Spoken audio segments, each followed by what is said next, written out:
한번 할렐루야로 한번 인사합시다. 할렐루야. 예, 하나님을 찬양합시다. 우리 마음속 깊이 더 시원하게 한번 소리쳐 봅시다. 할렐루야. 시작. 할렐루야. 예, 이제 옆에 있는 분들이랑 인사하십시다. 주님이 함께 하십니다. 예, 정말로 주님께서 여러분과 함께 하시는 것을 믿는 믿음, 그 믿음이 정말 고백되어지는 그 찬양 할렐루야가 늘 여러분의 것이 되어지기를 주님의 이름으로 축원합니다. 그리고 이 자리가 예루살렘의 그 아름다운 예배의 장소가 되었으면 좋겠고요. 더 나아가서 이스라엘 백성들이 출애굽하고 50일 만에 만났던 그 산, 시내 산이 되었으면 좋겠습니다. 그들은 시내 산에 모여서 하나님께서 내려주시는 은혜를 다시 한번 점검해 볼 수 있는 시간을 가졌습니다.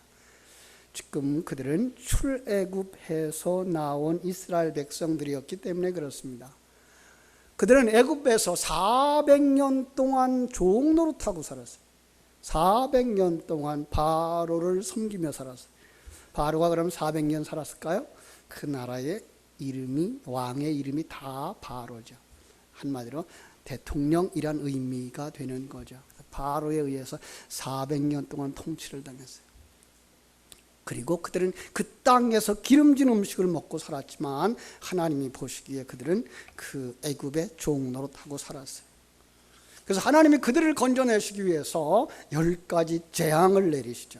10가지 재앙을 통해서 그들이 애굽으로부터 떨어져 나올 수 있도록 역사해 주셨습니다.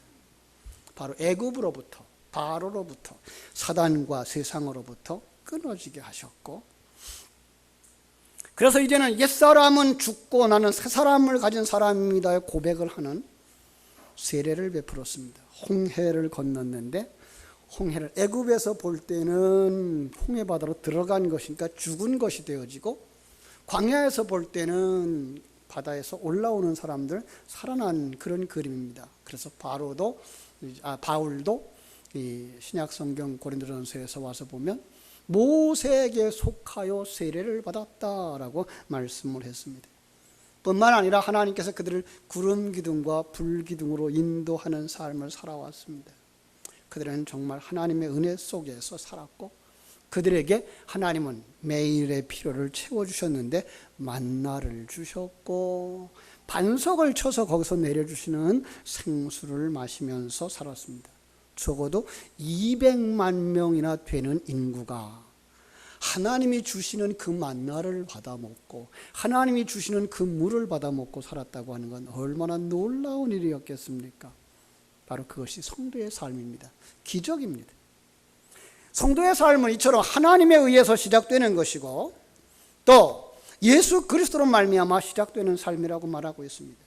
십자가에서 죽으신 예수 그리스도를 상징하는 그 어린 양의 죽음, 그 피를 바름을 통해서 시작된 삶, 이제까지 사단에게 묶였고 세상의 가치관에 묶여버렸던 그들을 거기서부터 풀려나 이제 소망의 땅, 약속의 땅을 바라다 보면서 나아가는 것, 그것이 바로 성도들의 신앙생활이라고 말씀하고 있습니다. 그런데 그 과정이 조금 힘듭니다. 다윗의 고백처럼 사망의 음침한 골짜기를 다니는 것처럼 힘들고, 이스라엘 백성들처럼 광야길 40년처럼 힘듭니다. 그러나 다윗은 그 속에서 고백합니다. 주의 지팡이와 막대기가 나를 안위하시나이다. 예, 광야길을 걸어갈 때도, 사망의 음침한 골짜기 같은 길을 걸어가는데도 말씀이 지팡이가 되고 말씀이 막대기가 되어져서 나를 건져주시고 밀어주고 당겨주고 하는 그 은혜로 말미암아 살아간다는 것입니다. 뿐만 아니라 그들의 백성의 삶처럼 구름 기둥과 불 기둥의 인도함을 받듯 성령의 인도함을 받는 삶입니다. 그 삶을 지속할 수 있었던 힘, 그것은 하나님에 의한 것이었으며, 그들이 그 광야길에서 먹었던 만나를 하나님이 날마다 내려주시고 반석에서 나오는 생수를 날마다 공급해 주셨기 때문에 그렇습니다. 그들이 꼭 잊지 않고 붙들고 가야 하는 약속이 있었습니다. 우리가 잘 아는 출애굽기 6장 22절에서부터 6장 7절에 있는 말씀. 그 말씀을 한 절로 요약하라 그러면 너는 내 백성이 되고 나는 너의 하나님이 된 것을 알게 하려 함이니라 라는 것입니다. 예. 오늘 성도들에게서 가장 근본이 되어지는 것, 나는 하나님의 백성이다. 우리 한번 따라합시다. 나는 하나님의 백성이다. 하나님은 나의 하나님이다. 예, 그렇습니다. 이걸 요한계시록 21장 7절에 가면은 이렇게 말씀합니다. 나는 그의 하나님이 되고 그는 내 아들이 되리라. 그렇습니다. 우리를 하늘나라를 유업으로 받고 살 수 있는, 하늘나라를 유산으로 받을 수 있는 아들이 되게 하는 것, 바로 그것이 하나님의 일하심의 목적이었다는 것을 알 수가 있습니다. 이 약속을 하나님은 성경이 주어지기 전에 이미 창세기 3장의 그 상황, 모세가 광야에서 이방인의 제사장 이드로의 양을 치고 있을 때 가시떨기 나물 속에 찾아오셔서 그를 부르시고 그에게 약속했던 말씀인 것입니다. 뭐라고 말했을까요? 야, 이제 내가 너를 바로에게 보내어 내 백성 이스라엘 자손을 애굽에서 인도하여 내게 하리라. 그래서 그 하나님의 은혜로 모세가 애굽으로 다시 들어갑니다. 이것은 바로 예수 그리스도가 우리를 구원하기 위해서, 자기 백성들을 구원하기 위해서 우리 가운데 오셨던 것과 같은 것입니다. 그래서 모세를 보내셨고 표적을 보여주셨고, 그래서 마침내 바로가 두 손 들고 항복함으로써 하나님의 백성이 이 시간과 공간의 묶임에서, 이 세상적인 관점에서 풀려나 그 옛 것들을 벗어버리는 삶을 살게 하고, 그리고 새 것으로 덧입는 삶을 살아가게 합니다. 이렇듯이 하나님은 그 백성들을 애굽에서 건지셨고 약속의 땅 가나안으로 들어가는 그 과정을 그릇으로 삼아서 오고 오는 세대 하나님의 백성들의 구원의 완성을 위해 달려가는 그 과정을 가르쳐 주시고, 그렇게 능력을 베풀었던 그 하나님이 너와 함께 하고 있으니 두려워하지 마라, 놀라지 마라 말씀합니다. 이사야서 41장 10절에 있는 말씀처럼 두려워하지 마라, 내가 너와 함께 하잖아. 놀라지 마라, 나는 네 하나님이잖아. 내가 너를 굳세게 하리, 내가 너를 도와줄게, 나의 의로운 손으로 너를 붙들게 라고 말씀하십니다. 그 목적은 무엇이라고요? 우리를 하나님의 아들로 삼으시려고. 네, 그렇습니다. 여러분, 그래서 하나님은 그것을 반복해서 깨달아 알고 잊어버리지 않도록 하나님께서는 이렇게 절기를 주신 것입니다. 오늘 말씀 14절에 이렇게 말합니다. 너는 매년 3번 내게 절기를 지킬지니라. 이스라엘 백성들은요, 이렇게 흩어졌다가 한 번에 모이는 예배 장소가 여러 곳에 있지를 않았어요. 그래서 매주마다 이 축제를 함께 할 수가 없었어요. 그래서 그들이 예루살렘에 올라오는 날, 남자들이 되어져서 예루살렘에 올라오는 날은 1년에 3차례, 유월절, 그리고 맥주절, 그리고 수장절이었던 것을 우리는 알 수가 있습니다. 자, 하나님은 왜 그들에게 이렇게 큰 절기를 지키라고 말씀했을까요? 절기를 반복해서 지키는 데는 하나님의 그 놀라운 비밀이 들어가 있는 것을 보게 됩니다. 여러분, 우리도 절기 속에 살고 있죠. 내일이 무슨 날이죠? 내일 월요일 날 6월 25일이에요. 예. 우리 어른들 과거에 6.25 그러면 학교에서 뭐 했어요? 반공 포스터를 그렸죠. 그죠? 왜? 그 6.25 전쟁과 같은 전쟁을 다시는 겪지 않았으면 하는 마음 때문에 그렇게 가르치는 교훈의 기회로 이 절기를 삼은 것이었죠. 지난주 월요일 날은 무슨 날이었는지 아는 사람? 달력을 안 보시는구나. 단오절이었어요. 음력 5월 5일입니다. 우리나라는 단오절 그렇게 큰 행사가 아니에요. 그런데 이 중국에는 단오절이 상당히 상당히 큰 뭐라 그래요? 우국충정을 기리는 날이에요. 그래서 참 애국하도록 이끌어가는 절기예요.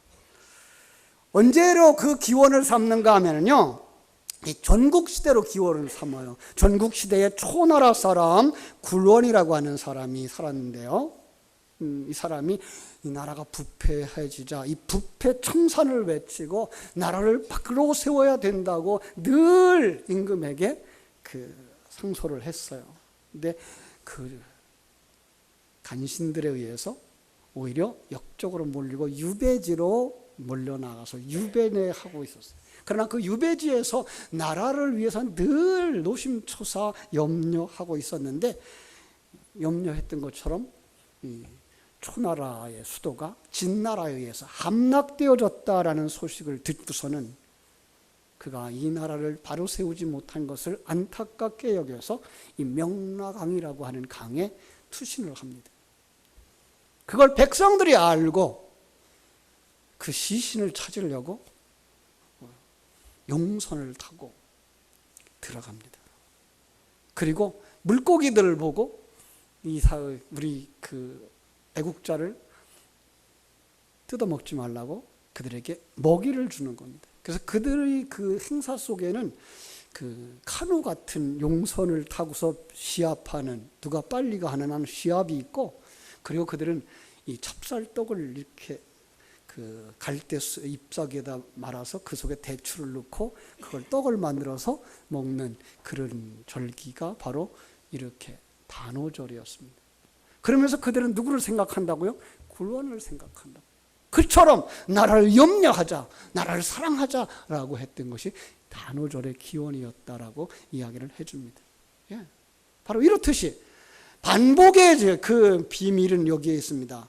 하나님께서 우리에게 꼭 전해주고 그것이 생명이 되도록 역사하고 싶은 하나님의 그 약속입니다. 자, 그들이 19장 1절에 보면, 제가 개역성경으로 읽어드릴게요. 이스라엘 자손이 애굽 땅에서 나올 때부터 제3월 곧 그때에 그들이 시내 광야에 이르니라.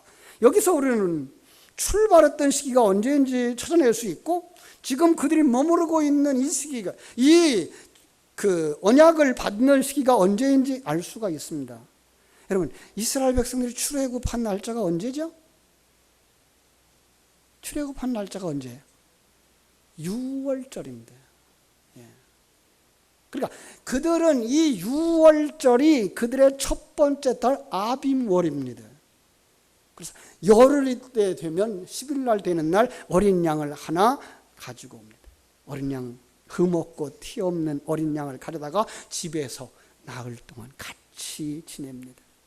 그리고 13일의 금요일 저녁 그들은 양을 잡아서 그 양의 피를 문 좌우 설주에 바르고, 인방에서 잡기 때문에 문은 전부 다 피로 이렇게 물들게 되어지고, 그리고 그 양고기를 집 안에서 먹습니다. 뭘 상징하는 거라고요? 예수 그리스도의 죽으심, 예수 그리스도의 십자가에서 피 흘리심을 상징하는 것입니다. 10번째 재앙이었는데요, 그 10번째 재앙으로 말미암아서 이제까지 있었던 모든 재앙이 결론이 납니다. 바로 너희들이 다 죽을 수밖에 없는 우상 숭배자들이었고 세상을 사랑하는 자였지만, 예수 그리스도 어린 양의 죽음으로 말미암아서 너희들은 거기서부터 해방되는 거야를 가르쳐 주는 것이 바로 6월절이었습니다. 그 밤에 양의 피를 바르는 집에는 아무 일이 없었지만, 양의 피를 바르지 아니한 집은 바로의 집에서부터 머슴의 집까지 장자들이 다 죽었습니다. 난리가 났겠죠. 그래서 바로가 나 가라 내쫓았던 것이 바로 6월절. 그들은 거기서 보따리를 싸가지고 이제 애굽을 떠나갑니다. 예.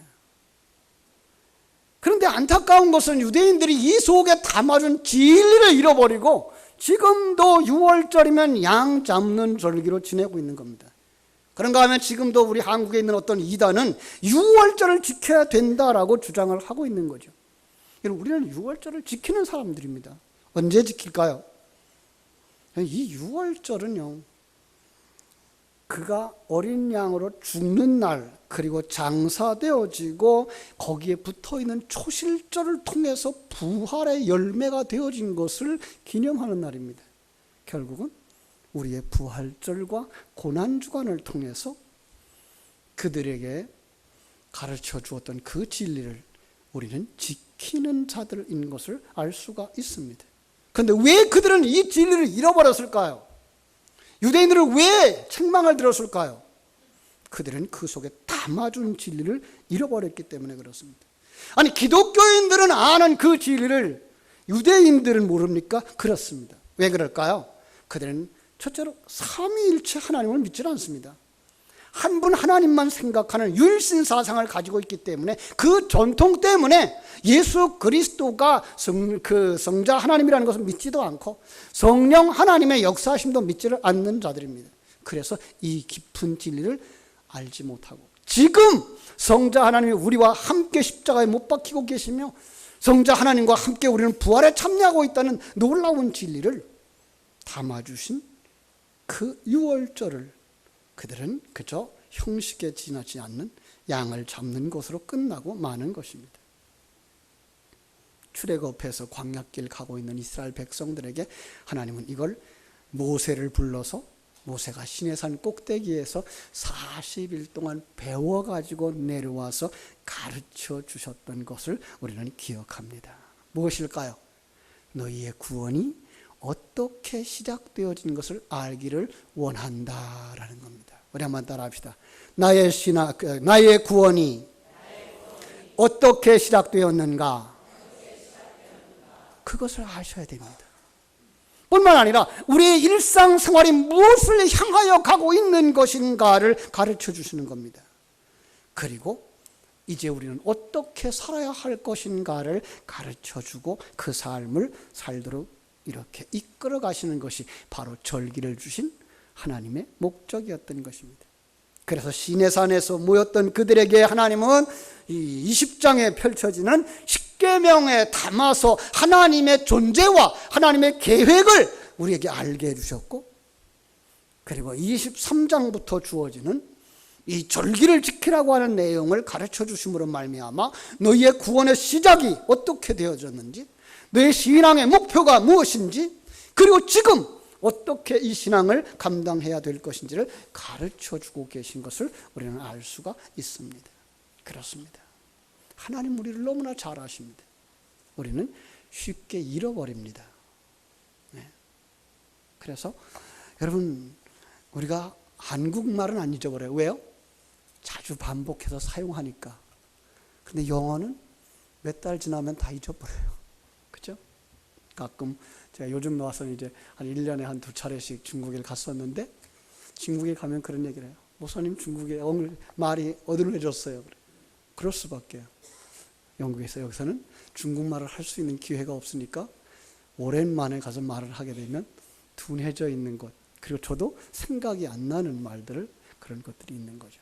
이걸 아시는 하나님, 그래서 매주마다 반복해서 이 깊은 내용을 깨달아 알라고 안식일을 주셨던 것입니다. 그리고 1년에 3차례씩 그들의 삶의 중심에다가 유월절 주셨고, 맥주절 주셨고, 그리고 수장절을 주셨던 것입니다. 여러분, 이 유월절은 그래서 출애굽에 절대적인 영향을 끼치라는 절기라는 것, 그들을 잊을 수가 없었을 것입니다. 15절을 볼까요? 너는 무교병의 절기를 지키라. 내가 네게 명한 대로 아빔월에 정한 때에 7일 동안 무교병을 먹을지니 이는 그 달에 내가 애굽에서 나왔음이라. 빈손으로 내게 보이지 말지니라 라고 말씀합니다. 목사님, 6월절이라고 말씀하는데 성경은 무교절이라고 되어져 있어요. 여러분, 6월절과 무교절이 어떻게 겹쳐 있는지 아십니까? 6월절은 양을 잡는 그날 하루를 이야기하고 있고요. 그런데 그 양을 잡아서 먹는 그날부터 일주일 동안은 무교병을 먹는 날이라서 무교절이라고 이야기하고 있습니다.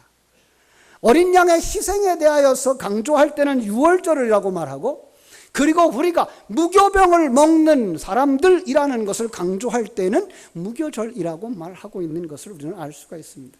거기에 또 하나의 절기가 숨어 있습니다. 초실절입니다. 그렇습니다. 6월절에 예수님이 돌아가십니다. 그래서 참으로 13일의 금요일을 사람들을 싫어하는 이유가 바로 그거죠. 예수님이 정월 13일 죽으셨어요. 그들의 달력으로. 그리고 첫 번째 안식일이 지나고 안식 후 첫날, 그날이 바로 초실절인 것을 우리가 알게 됩니다. 레위기 23장 9절로 14절에 보면 천이삭 한 단을 바치는 절기 초실절이 나오고, 레위기 23장 15절로 22절에 보면은 두 번째 곡식을 바치는 절기 오순절의 규례가 나옵니다. 자, 초실절은 바로 예수님이 첫 열매가 되어져서 이렇게 하늘나라에 완성되어져 갔단다를 보여주는 것입니다. 그래서 가끔은 부활절의 그 설명을 하기도 하지만, 예수님이 돌아가셨을 때, 이 갑자기 돌아가셨기 때문에 제자들이 예수님의 장례를 흡족하게 지키지 못했다는 생각 때문에 그들은 이제 열심히 그 장례용품을 준비해서 안식일을 움직이지 못하니까 안식일이 지나고 안식 후 첫날 그들은 새벽에 무덤으로 달려가죠. 무덤으로 달려가면서 걱정합니다. 그 무덤 앞에 큰 돌을 어떻게 치울까? 걱정하며 달려갔는데 이 웬일입니까? 그 큰 돌이 굴러 떨어져 있습니다. 무덤이 확 열려져 있습니다. 급히 뛰어들어가 보니까 예수님이 있어야 할 그 시신이 놓였던 자리에 예수님의 시체가 보이지 아니합니다. 탄식을 합니다. 누가 예수님을 훔쳐갔는가? 천사들이 얘기를 합니다. 그래도 믿지 못합니다. 뒤에서 익숙한 목소리가 들립니다. 마리아야. 되돌아봤더니 예수님입니다. 예수님! 돌아서서 예수님을 붙잡으려고 그러니까 예수님이 손대지 마라. 붙잡지 마라. 나 아직 하나님 옆에 올라가지 않았어. 첫 열매로 완성되어지면 아버지 하나님 앞에 먼저 올라가 드려져야 되는 것이 바로 이 첫 열매 초실절의 절기의 예표의 실제였다는 사실입니다. 결국은 초실절은 대맥을 수각해서 하나님 앞에 드리는데, 이 보리가 바로 예수 그리스도를 상징한 것이고, 이 맥추절에 드리는 이 열매, 그것은 소맥, 바로 밀입니다. 예수님이 성령으로 잉태되어지고 성령의 인도하심을 받으며 살고 성령으로 완성되어지고 성령에 의해서 천국에 들어가시는 것처럼, 성도들도 이 성령에 의해서 거듭나고 성령에 의해서 인도함을 받으면서 옛사람 벗어버리고 새사람 완성되어지면 성령의 이끌림을 받아서 우리는 천국에 가는 것이라는 사실을 이렇게 초실절과 맥추절에 담아주신 것을 우리는 알게 되는 것입니다. 그렇습니다. 사랑하는 여러분, 내일이, 다음 주일이 맥추절입니다. 맥추절, 바로 신약 성경에서는 오순절로 기억되는 날이죠. 6월절이 지나고 나서 50일이 지난 후에 맞이하는 소맥을 거두는 시기. 그들은 그 속에서 예수님이 부활하시고 승천하신 것처럼 우리도 하나님이 기뻐하는 열매 되어져 천국에 들어가겠구나라는 것을 깨닫게 하는 것입니다. 그렇습니다. 바울 사도도 이 말을 이 고린도전서 15장 20절로 22절에서 이렇게 설명합니다. 그러나 이제 그리스도께서 죽은 자 가운데서 다시 살아나사 잠자는 자들의 첫 열매가 되셨도다. 사망이 한 사람으로 말미암았으니 죽은 자의 부활도 한 사람으로 말미암는도다. 무슨 뜻입니까? 타락이 한 사람에 의해서 설명되어진 것처럼 구원이 한 사람으로 말미암아서 설명되어지는 것이다 라는 겁니다. 죽은 자의 부활도 그렇다는 것입니다. 대표 원리라고 말하죠. 우리는 대표 원리 그러면 여기 A팀과 B팀이 가위바위보 해서 이 사람이 이기면 이 팀이 다 이긴 거죠. 그런데 성경 속의 대표 원리는 여기는 일본 사람, 여기는 한국 사람입니다. 한국 사람 음식을 뭘 먹는가 보니까 김치를 먹어요. 그러면 이 사람들은 다 김치 먹는 사람이라는 의미에서 대표 원리를 설명하고 있는 겁니다. 그러니까 아담이 대표 원리가 되어져서 선악과 먹고 타락하자. 우리들도 다 그 같은 원리에 의해서 타락한 자 속에 들어가 있는 거구나를 깨달아 알게 해주시는 것과 같은 것이고요. 그로 말미암아서 우리 예수님의 부활도 예수님이 그 과정을 거쳐서 부활하신 걸 보니까 우리도 예수 생명을 가진 사람들은 그와 같은 똑같은 과정을 거쳐서 부활 승천하게 되는 것이구나를 깨달아 알도록 주셨다라고 말씀하는 것입니다. 그래서 이렇게 말합니다. 성경은 아담 안에서 모든 사람이 죽은 것 같이 그리스도 안에서 모든 사람이 삶을 얻느리라. 문자대로만 해석하면은요, 자칫 뭐 하게 돼요? 아담이 범죄했기 때문에 우리가 다 타락한 자가 된 거야, 이렇게 오해하게 되고요.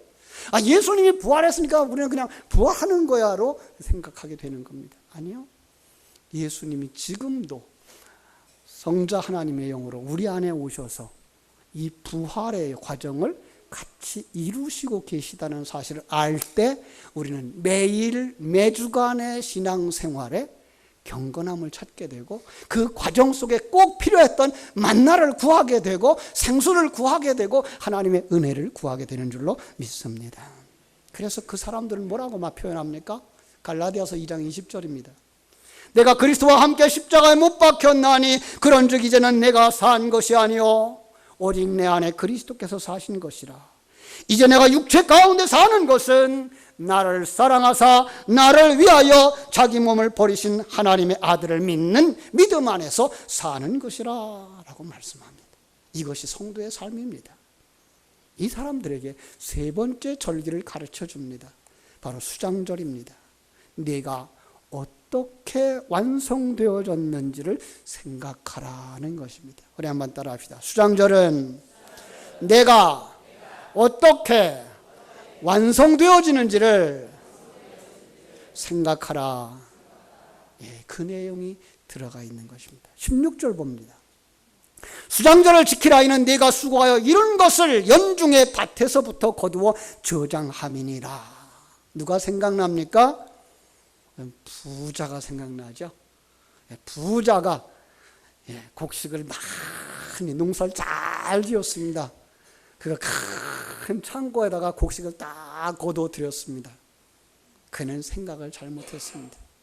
내 영혼아 먹고 마시고 즐거워하자라고 생각합니다. 우리는 그렇게 보면 안 됩니다.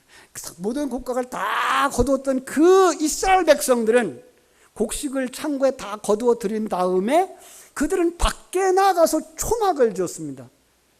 과거 40년 동안 그 광야 생활을 했던 것처럼 지금도 그들은 그 절기를 지키는데요, 좋은 집에 살아도 그날은 일주일 동안 집에서 안 잡니다.